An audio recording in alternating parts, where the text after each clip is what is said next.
बेटा देखो आगे स्टार्ट करते हैं इलेक्ट्रोमैग्नेटिज्म में।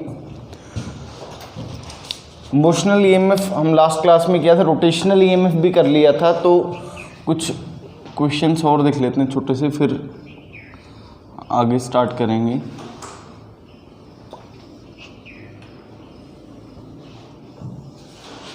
देखो भाई, ये कंडक्टिंग रॉड थी और ये मान लो इस कंडक्टिंग रॉड का जो है वो रेजिस्टेंस कितना है, वो रेजिस्टेंस R है और इसको मैग्नेटिक फील्ड में रख दिया ऐसे, है ना।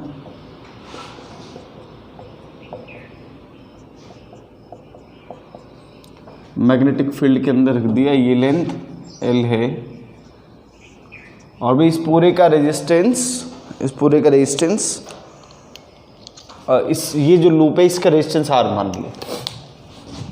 तो इसको जब आप v वेलोसिटी से मूव कर रहे थे तो इसके अक्रॉस ईएमएफ इंड्यूस हो गया था और करंट भी इंड्यूस हो गया था। उसका एक्सप्रेशन हमने निकाला था कि ईएमएफ जो इंड्यूस हुआ that will be equal to B V into L, ये हुआ। और ये जो सर्किट था ये इक्विवेलेंट इसका इलेक्ट्रिकल सर्किट ऐसे बन गया था। देखो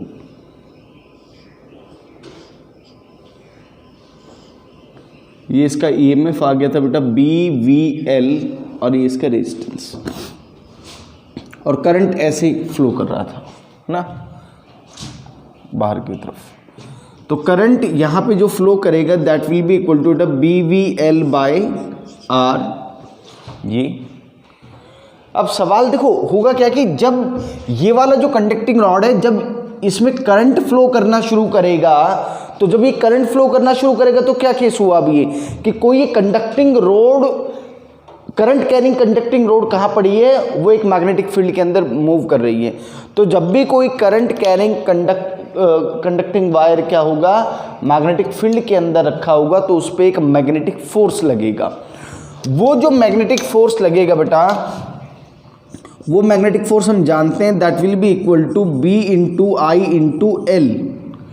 और ये जो मैग्नेटिक फील्ड लगेगा इसकी डायरेक्शन हम कैसे देखते हैं, हम इसके direction D L cross B से देखते हैं। तो बेटा डी एल यानी करंट तो इसमें ऐसे है ना, ये तो डी एल क्रॉस बी, तो आप देखें कि इस पर जो मैग्नेटिक फोर्स लगा वो मैग्नेटिक फोर्स इस तरफ लगा बी आई एल। तो बी की जगह तो बी ही है, आई आपने कैलकुलेट किया B V L by R into L, तो बेटा ये हो गया B square L square V by R. ये मैग्नेटिक फोर्स इस तरफ लगा।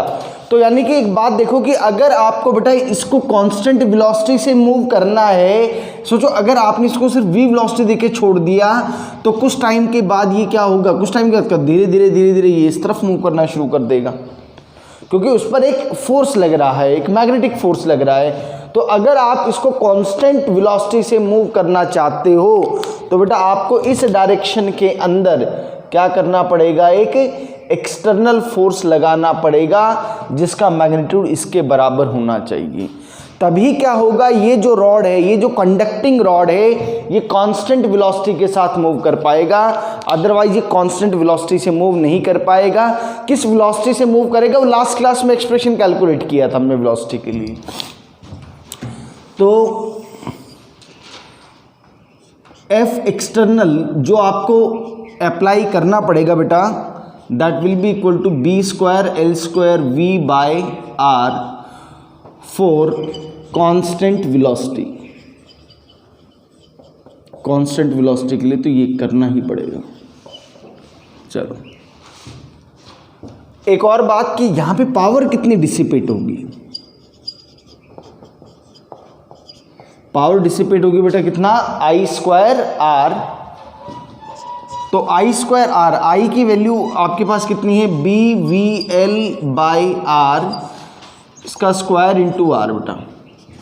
तो ये आ गया B square V square L square by R, ये आर स्क्वायर था, एक आर कैंसिल आउट, ठीक है।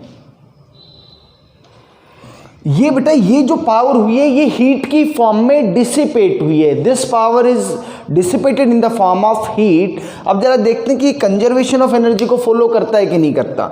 एक बार जरा ये तो लिख लो, ये जो हुई है dissipated in the form of heat की फॉर्म में डिसिपेट हो गई। चलो अच्छा, तो पावर इसको मिली कितनी, पावर डिलीवर्ड, भाई ये तो आपने रेजिस्टेंस के अक्रॉस है ना, इस वाले रेजिस्टेंस के अक्रॉस जो ड्रॉप हुई वो निकाला, इसको मिली कितनी, जो पावर मिली वो कैसे लिखोगे, वो तो E इंटू आई लिखना पड़ेगा, V इंटू आई वाला जो फॉर्म है उससे। तो E की वैल्यू आपके पास क्या है, BVL, I की वैल्यू क्या है बेटा, BVL बाय R, तो B square V square L square by R। तो देखो जितना हीट डिसिपेट हुआ उतनी ही पावर इसको मिली भी, जितनी पावर डिसिपेट हो रही है बेटा उतनी ही पावर इसको मिल भी रही है। इसका मतलब यहाँ पे क्या हो रहा है, conservation of energy is followed, conservation of energy is followed.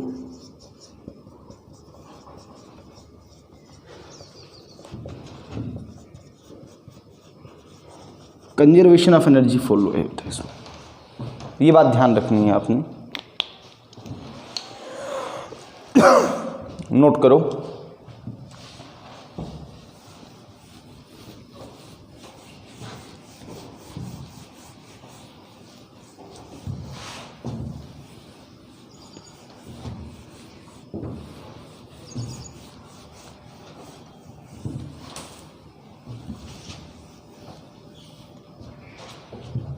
देखो बेटा,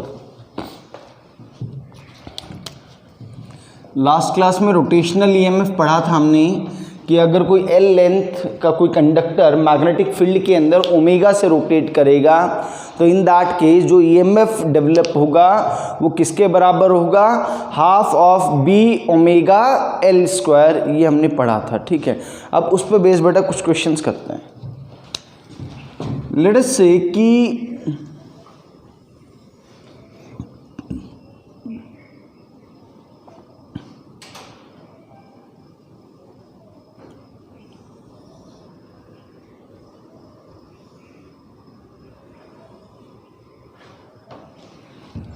आपने साइकिल का पहिया देखा होगा है ना, ये बेसिकली क्या है, एक व्हील है बेटा साइकिल का, और ये जो है ये उसकी रिम है, कंडक्टिंग रिम, और ये उसका एक्सेल है।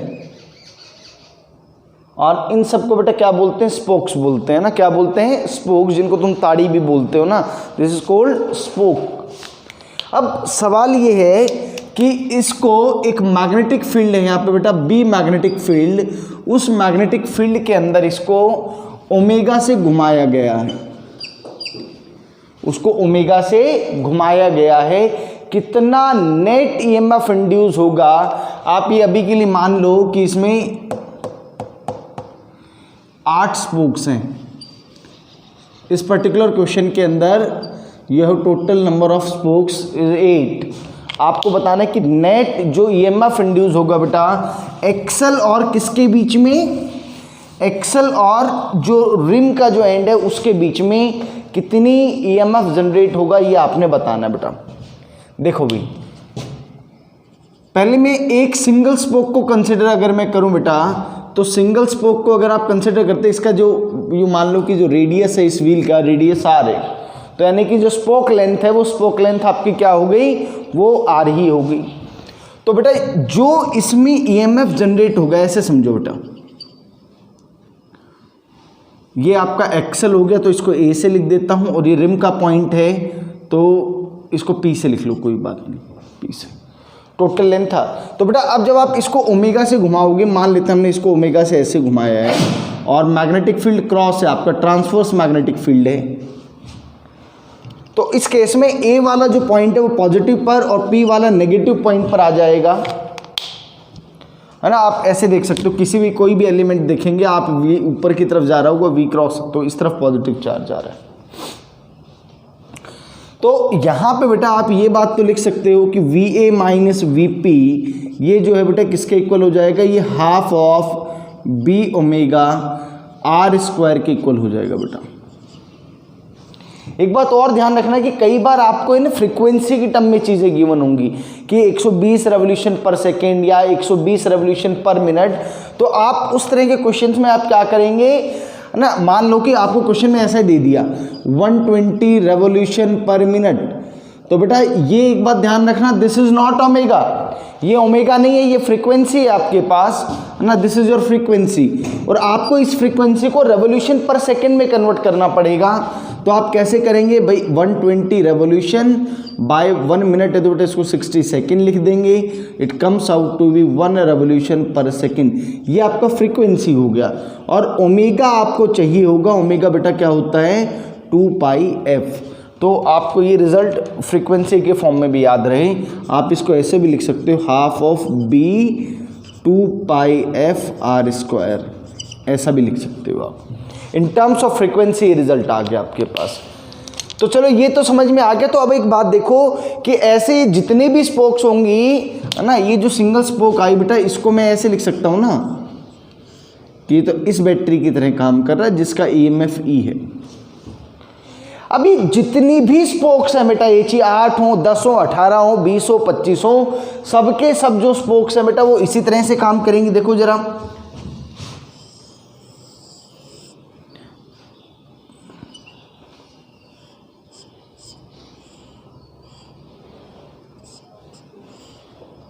मैं सिर्फ 4 स्पोक्स बना रहा हूं ताकि समझने में दिक्कत नहीं हो हमें।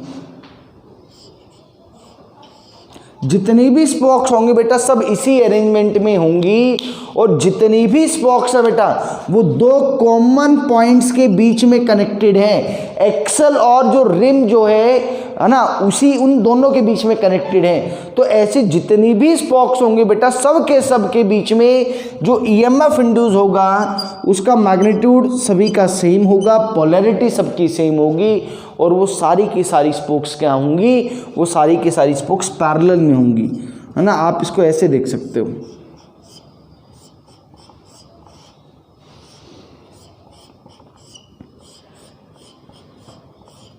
इस तरह से पैरेलल कॉम्बिनेशन होगा और सबका EMF आइडेंटिकल है भाई।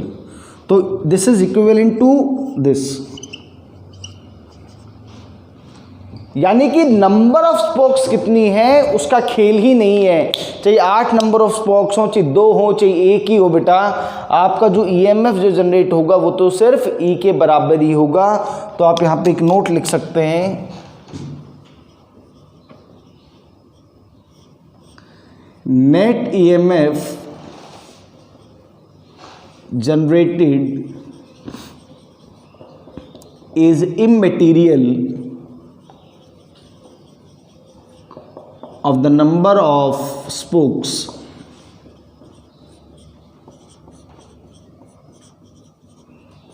of the number of spokes। कितने नंबर ऑफ स्पोक्स हैं ये उसके क्या है बेटा, ये उसके इंडिपेंडेंट है, उससे कोई मतलब इसका नहीं है। ठीक है, तो ये सिमिलर क्वेश्चन बिल्कुल इसी टाइप के वैल्यूज के साथ ही क्वेश्चन आपको NCERT में मिलेगा, नोट कर लो ये।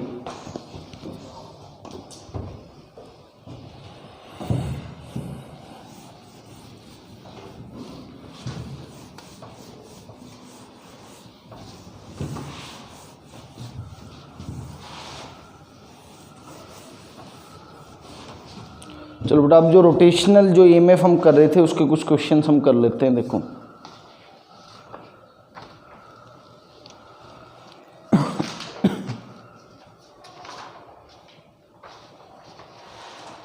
देखो बेटा,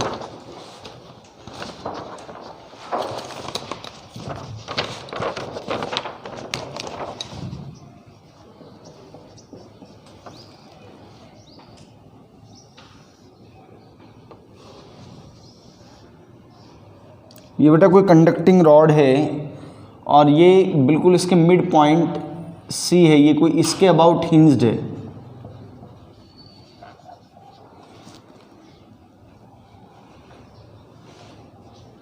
ये E पॉइंट है, ये ए पॉइंट है,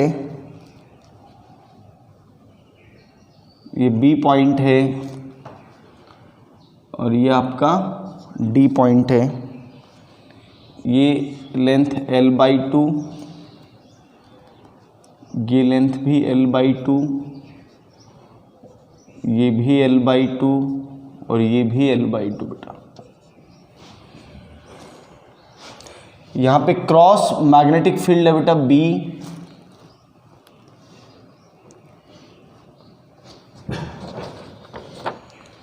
आपको क्या क्या पता लगाना है, VE minus VC,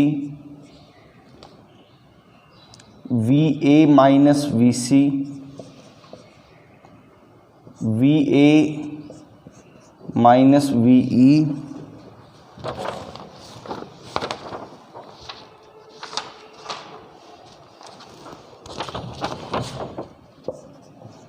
VC minus VD और VD माइनस VE। देखो भाई, तो बेटा लास्ट क्लास में जब हमने रोटेशनल ईएमएफ का कॉन्सेप्ट डिस्कस किया था तो उस टाइम पे हमने फॉर्मूला तो डिराइव किया था कि अगर वो ओमेगा से एल लेंथ का कंडक्टर अगर घूमता है तो उस केस में जो ईएमएफ वो जनरेट करेगा वो हमने लिखा था half B omega L square, और हमने कहा था ये VA माइनस VB होगा, ऐसे हमने लिखा था।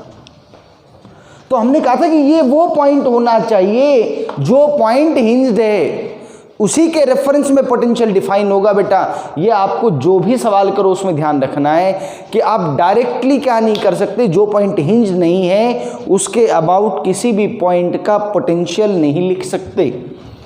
तो यहाँ पे भी जो भी एक्सप्रेशन होगा वो सी की टर्म में आएगा। चलो देखो, मान लो कि इसको ऐसे ओमेगा दिया हुआ है भाई, आपने ऐसे ओमेगा दिया है। अगर आपने इसको ऐसा ओमेगा दिया है तो जरा कोई भी एक चार्ज कंसिडर कर लें, ये वाला तो ऐसे ऊपर की तरफ जा रहा होगा और क्रॉस, तो बेटा ये वाला पॉजिटिव चार्ज यहाँ भाग करके आएगा, तो ये पॉजिटिव और यहाँ पे बेटा नेगेटिव।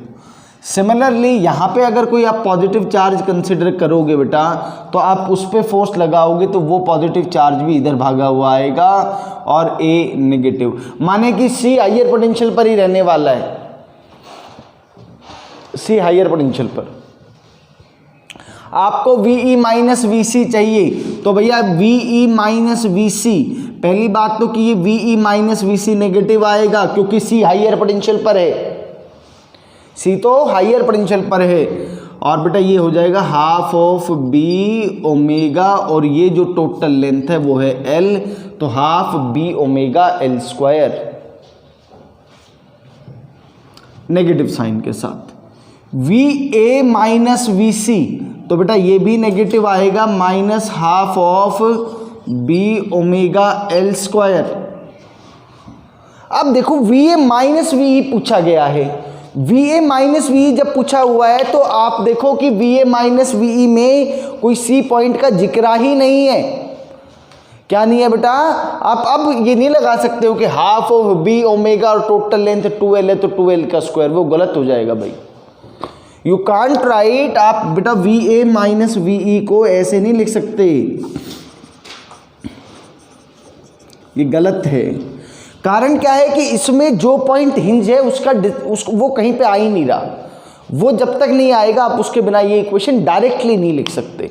तो देखो फिर इसको कैसे करेंगे, आप ऐसी इक्वेशन फॉर्म करने की कोशिश करें जिसमें हिंज पॉइंट का रेफरेंस आ रहा हो और उसका यूज करते हुए मैं ये इक्वेशन लिख पाऊं। तो भैया बड़ा सिंपल सा हो गया, एक काम करो कि ये वाली जो इक्वेशन है आपकी, इक्वेशन नंबर 2 में से इक्वेशन नंबर 1 माइनस कर दो।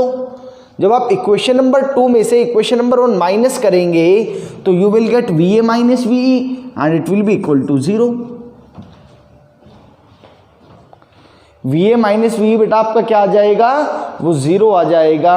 और इसका मतलब ये भी हुआ ना बेटा, आप देखो मैं करके दिखा देता हूँ आपको। इक्वेशन नंबर 2 में से इक्वेशन नंबर 1 माइनस करो तो आप कैसे लिखोगे, VA minus VC minus of VE और माइनस माइनस प्लस VC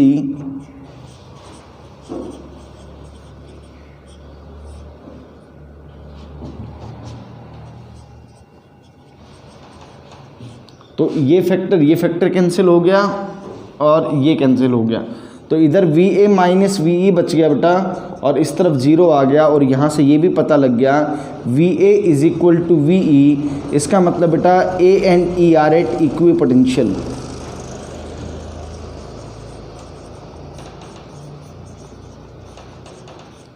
ये बिल्कुल वैसा ही होगा जैसा स्पोक वाला केस किया था कि रिम के बेटा पिछले वाले केस में एक बात ध्यान, एक चीज़ नोट कर लो, मैं लिखवाना भूल गया, एक नोट लिखो सभी लोग।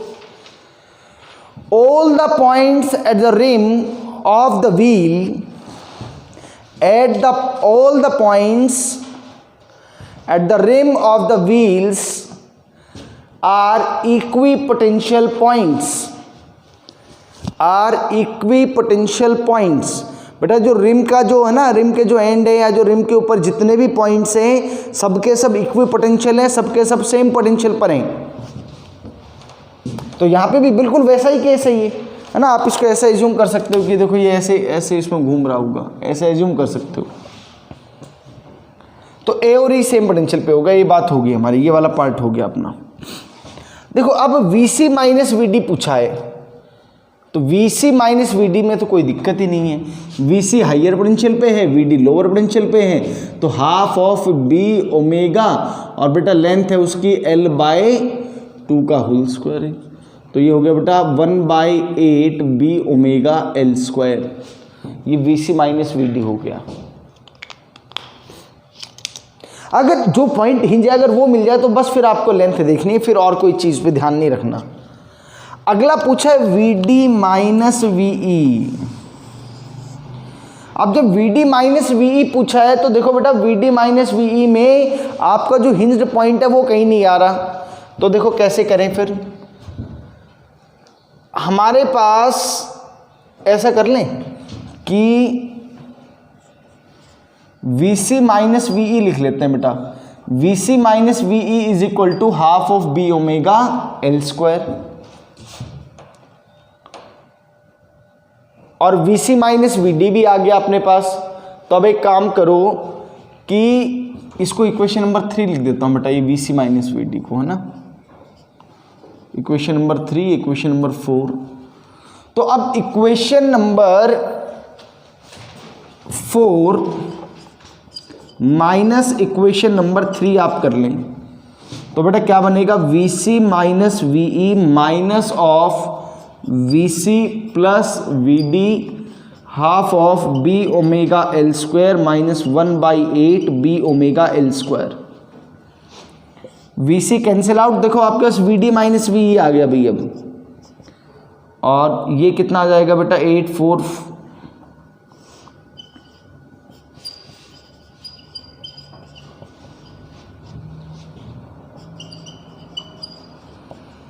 तो ये आ गया भाई 3/8 B ओमेगा L², ये आंसर आ गया। तो बस आपको ये तो जरूर ध्यान रखना होगा कि वो हिंज पॉइंट के अराउंड ही आप बात करें, आप वैसे डायरेक्टली कोई बात नहीं करें। नोट करो बेटा ये।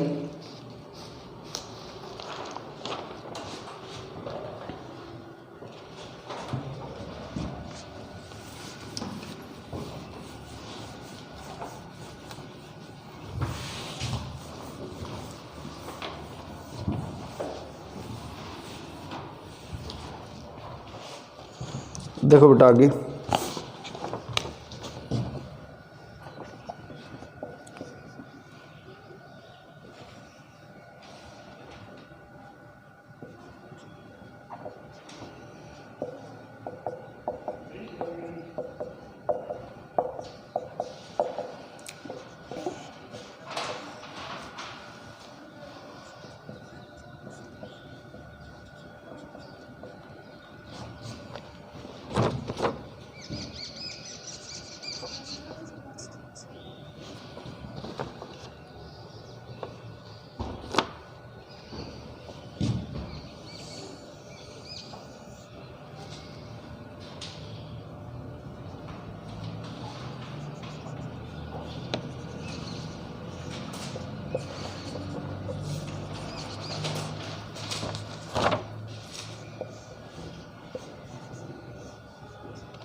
देखो बेटा ये क्वेश्चन है।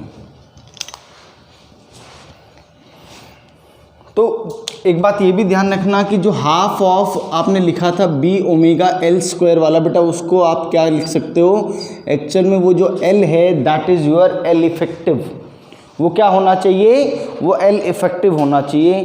तो इस वाले केस में बेटा ये एल इफेक्टिव एल ही है, तो आप यहाँ पे क्या लिख देंगे। अच्छा ये और देख लो कि कौन सा हायर पोटेंशियल पर होगा। मान लो यहाँ पे कोई पॉजिटिव कंसिडर करते हैं इसको, अच्छा घुमाना भी पड़ेगा इसको, लो ओमेगा से घुमा दिया, तो भैया ए हायर पोटेंशियल पर होगा तो V A minus V B will be equal to half B omega L square. Simple ही फॉर्मूला आ जाएगा। ये वाला क्वेश्चन करें कि कोई सर्कुलर रिंग है और इसको बेटा इस बार यहाँ से हिंज किया हुआ है और आर इसका रेडियस है। आपको वीपी माइनस वी क्यू पूछा गया बेटा ये। तो आप देखो जो दो पॉइंट्स के बीच में पोटेंशियल पूछा गया उनमें से एक भी पॉइंट रेफरेंस नहीं है, माने कि रेफरेंस का मतलब हिंज वाला पॉइंट नहीं है। तो पहले इक्वेशन बनानी पड़ेंगी जिसमें हिंज पॉइंट के रिस्पेक्ट में आई। तो चलो इस पॉइंट जो हिंज वाला जो पॉइंट है इसको सी नाम लिख देता हूं मैं। तो अब एक बात देखो बेटा कि पहले इन दोनों पॉइंट्स पर है ना, सी पॉइंट पे और पी पॉइंट पे देखो कि हायर पोटेंशियल पर कौन है। कोई भी मान लो यहाँ पे कोई चार्ज देख लो, तो बेटा जब ये इस तरह से घूम रहा होगा तो ये अंदर की तरफ जा रहा होगा ना, ये ऐसे ऐसे ये अंदर की तरफ ऐसे घूम रहा है ना। तो देखो वेलोसिटी जो है इसकी कहाँ है, वो अंदर की तरफ है और मैग्नेटिक फील्ड बाहर की तरफ है ना। या मैग्नेटिक फील्ड ऐसा करो कि अंदर की, एक सेकंड, मैग्नेटिक फील्ड डॉट है और ये अंदर की तरफ जा रहा है, तो पॉजिटिव फोर्स इस तरफ लगा है ना। और इसी तरह से Q के लिए भी बात करें बेटा तो सिमिलरली जो Q पॉइंट है वो भी हायर पोटेंशियल पे चला जाएगा। ये हुआ। अब बेटा किसे जो आप ऐसे देख लो ना कि इस पॉइंट की जो वेलोसिटी वो अंदर की तरफ जा रही है और मैग्नेटिक फील्ड बाहर की तरफ है, तो ओवरऑल जो चार्ज है वो पॉजिटिव इस तरफ जाने वाला है। और सिमिलरली यहाँ पे भी आप देख सकते हो। तो अब आप एक बात देखो बेटा, एक इक्वेशन तो मैं ये लिख दूं कि Vp माइनस Vc, भाई Vp माइनस Vc तो पॉजिटिव वैल्यू आएगी, P हायर पोटेंशियल पर है, लेकिन फिर मुझे C और P के बीच में इफेक्टिव लेंथ देखनी पड़ेगी बेटा। इफेक्टिव लेंथ देखो R ये है, R ये है, तो ये कितना हो जाएगा √2R, तो it will be equal to half of B omega √2R का whole square. So Vp minus Vc will be equal to half of B omega 2R square. तो भाई Vp माइनस Vc बेटा आपका आ जाएगा B ओमेगा R स्क्वायर। ये एक equation आ गई। अब Vc minus VQ minus Vc लिख दें, हाफ ऑफ B ओमेगा, और भाई C और Q के बीच की लेंथ तो कोई दिक्कत ही नहीं है, वो 2R है, तो ये हो जाएगी बेटा आपकी 2B ओमेगा R स्क्वायर, है ना। ये 4 था, एक 2 से 2 कैंसिल आउट हो गया। मुझे Vp माइनस VQ चाहिए, तो भाई कोई दिक्कत नहीं, इक्वेशन 1 माइनस इक्वेशन 2 कर दें आप। Equation number 1 minus equation number 2, तो equation number 1 Vp minus Vc minus VQ और minus minus plus Vc is equal to बेटा B omega R square minus 2B omega R square.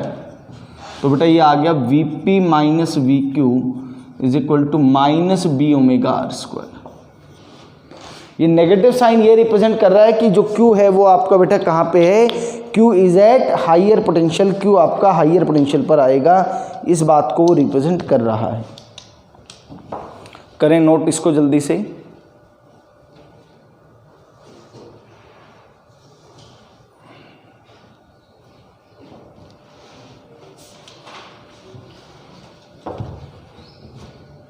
करो जल्दी से note करो इसको।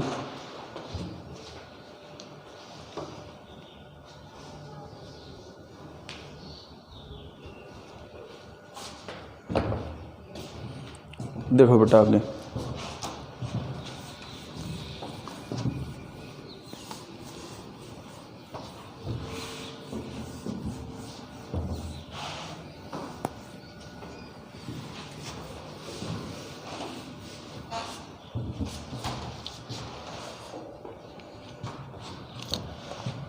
तो ये बेटा आपका क्या था, रोटेशनल ईएमएफ।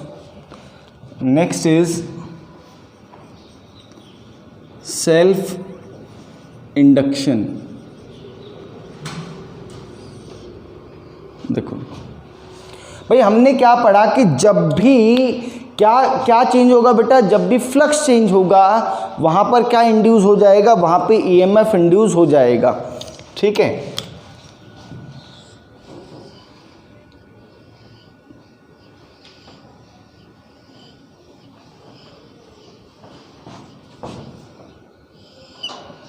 ये बेटा हमने कोई एक ये मान लिया कोई एक लॉन्ग सोलेनॉइड है बेटा, और इसको हम क्या बोलते हैं, इसको इंडक्टर बोलते हैं कि कोई इंडक्टर है। ठीक है, तो देखो होगा क्या कि इसके थ्रू अगर कोई करंट आई फ्लो करता है बेटा, तो ये तो सोलेनॉइड है, इसके साथ मैग्नेटिक फील्ड एसोसिएटेड होगा ना। इस कॉइल के अंदर अगर मैं बात करूं तो बेटा इस कॉइल के अंदर मैग्नेटिक फील्ड होता है म्यू नॉट एन आई। तो भाई जो इसके थ्रू जो फ्लक्स लिंक है वो डायरेक्टली प्रोपोर्शनल होगा इसके करंट के। या पहले समझ लेते हैं कि होगा क्या कि भैया इसके साथ मैग्नेटिक फील्ड है बी, जिसको आप म्यू नॉट एन आई लिख रहे हो, और वो जो मैग्नेटिक फील्ड है वो डायरेक्टली प्रोपोर्शनल होगा किसके ऊपर, करंट के ऊपर। और भाई इसका कुछ एरिया भी है तो यहाँ पे फ्लक्स भी होगा। तो अगर आप यहाँ पर करंट को चेंज करवाते हैं, करंट को बढ़ाते हैं या करंट को डिक्रीज करते हैं, दोनों ही केस के अंदर बेटा मैग्नेटिक फील्ड या तो अंदर इंक्रीज करेगा या डिक्रीज करेगा। और जब मैग्नेटिक फील्ड इंक्रीज या डिक्रीज करेगा तो इसका मतलब क्या हो गया कि मैग्नेटिक फ्लक्स चेंज हो रहा है। और मैग्नेटिक फ्लक्स चेंज होगा तो उस केस में क्या होगा बेटा, ईएमएफ इंड्यूस हो जाएगा उस कॉइल के अबाउट। और वो जो ईएमएफ इंड्यूस होगा वो क्या करेगा, वो अपोज करेगा किसको, उसके चेंज को। कैसे करेगा ये बताते हैं जरा अभी। तो क्योंकि यहां पे ईएमएफ इंड्यूस हुआ है किसके कारण से, खुद के ही कारण से, खुद का ही जो करंट चेंज हुआ है, इसीलिए इसको बोलते हैं self induction.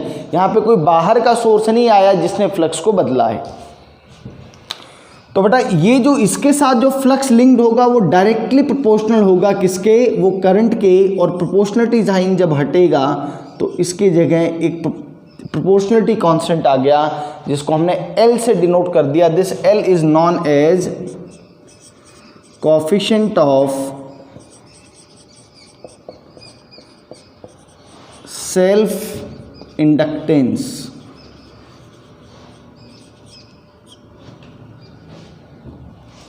Coefficient of self inductance. ठीक है, तो जो ईएमएफ इंड्यूस होगा बेटा उसको कैसे लिखोगे, E is equal to minus of d phi by d T.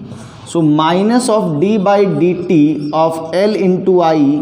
L तो बेटा कांस्टेंट है,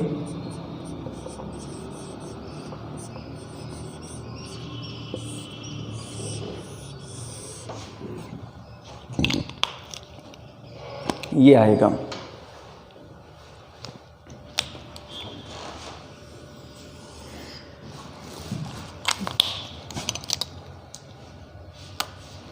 तो यहां से देखो L को, डेफिनेशन ऑफ L,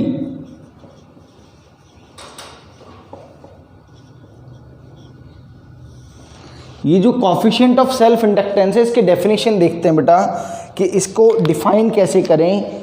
इसको देखें,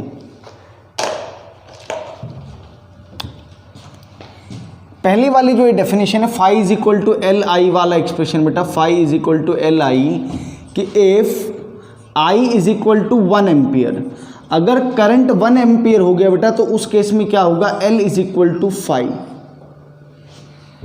यानी कि अगर आप कॉइल के थ्रू यूनिट करंट भेजते हैं, 1 एम्पियर करंट भेजते हैं, तो उस केस में जो भी फ्लक्स उस कॉइल के साथ लिंक्ड है वही न्यूमेरिकली किसके इक्वल हो जाएगा, उसके कोएफिशिएंट ऑफ सेल्फ इंडक्टेंस के बराबर हो जाएगा बेटा। तो एक चीज तो ये आ गई।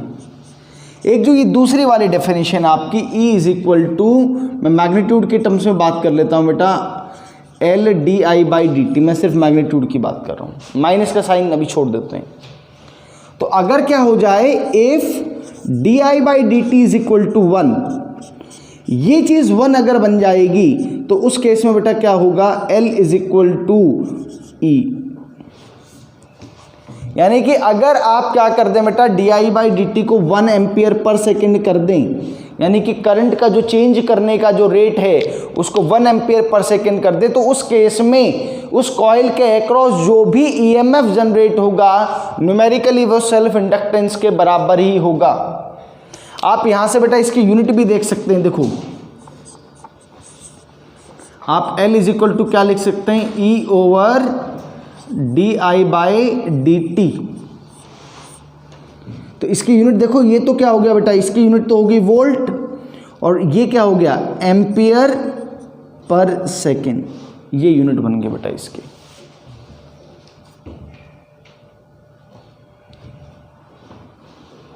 और बेटा इसी को क्या कहा जाता है, हेनरी। साइंटिस्ट हेनरी के नाम पे ये रखा हुआ है नाम इसका। So this is the definition of L, जो कोफिशिएंट ऑफ सेल्फ इंडक्टेंस है बेटा, उसकी डेफिनेशन आई है 2 ये, और यहां से हमने इसकी यूनिट की बात की है।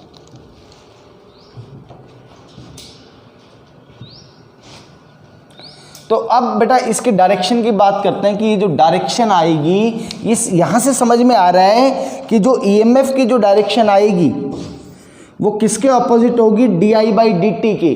जिस डायरेक्शन में करंट क्या हो रहा है बेटा, चेंज हो रहा है, ये उसको अपोज करेगी। देखो अभी समझाने की कोशिश करता हूं तुम्हें एक छोटे से एग्जाम्पल के साथ।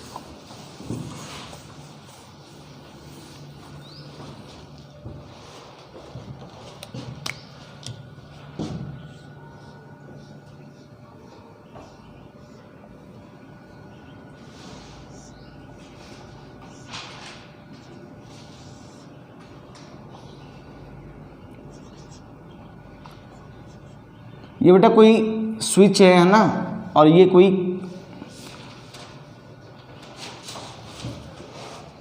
तो देखो आप जैसे ही स्विच को बंद करेंगे,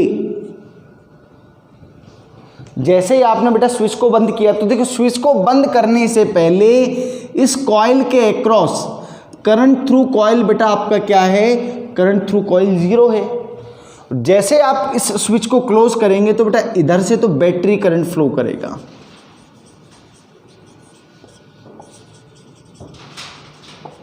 बैटरी करंट ऐसे फ्लो करेगा। लेकिन क्योंकि अब कॉइल के थ्रू करंट आना शुरू हो गया, वो उसको अपोज करेगा, वो डिक्रीज करना चाहेगा, इसलिए बेटा जो इंड्यूस्ड करंट होगा इस केस में वो इस डायरेक्शन में, क्योंकि यहां पे क्या हुआ है, करंट की वैल्यू बढ़नी शुरू होगी, वो तो घटाना चाहेगा, तो उससे ऑपोजिट डायरेक्शन में इस तरह से फ्लो करेगा।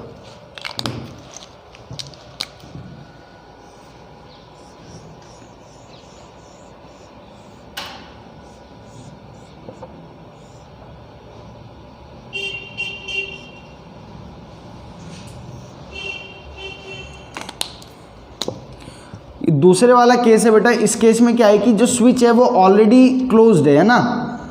इस बार हम इसको क्या कर रहे हैं, ये मान लो ये क्लोज्ड है ना, नाउ स्विच इज ओपन। आपने स्विच को ओपन अगर किया तो देखो बेटा पहले जो बैटरी करंट है वो तो ऐसे फ्लो कर रहा था,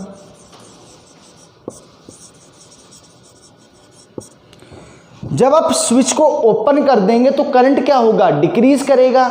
लेकिन जब करंट डिक्रीज करेगा तो ये चाहेगा नहीं कि करंट क्या हो, चेंज हो, ये पहले वाली डायरेक्शन में ही क्या करेगा, इधर इंड्यूस्ड करंट। तो यानी कि जो डायरेक्शन आएगा बेटा किसका, इंड्यूस्ड ईएमएफ का, वो डायरेक्शन ऑपोजिट होगा किससे, वो डायरेक्शन ऑपोजिट होगा आपका जो भी di/dt है उसके चेंज, जो भी उसके कारण से चेंज हुआ उससे ऑपोजिट डायरेक्शन में होगा। ठीक है, तो आज की क्लास में इतना ही करते हैं बेटा, बाकी नेक्स्ट क्लास में करेंगे।